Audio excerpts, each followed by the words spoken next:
Hey guys, in this one we're going to be talking about pre-exhausting a muscle, what it is, and how you might be able to use it. So what is pre-exhausting a muscle? Pre-exhausting a muscle is selecting a different exercise, usually an isolation exercise, to take a muscle close to failure before you get into your desired compound movement.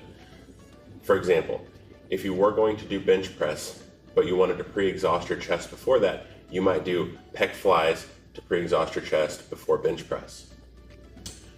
Why we might use this?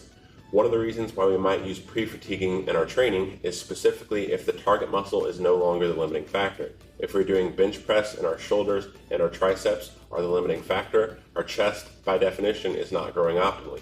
So what you can do is pre-fatigue that chest, again, with that pec fly example where the chest is the only prime mover, or the main prime mover. And then when you go into bench press, now this is already a little bit tired, so it's going to be the weakest link in the bench press, thus taking those muscle fibers close to failure, thus getting optimal hypertrophy for that muscle.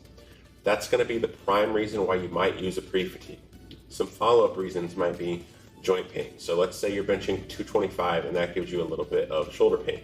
If you were to pre-fatigue the chest prior to that, now all of a sudden you can bench with 185 or even less and still take the pec fibers close to failure, and then because it's a little bit lighter load, your shoulder doesn't hurt.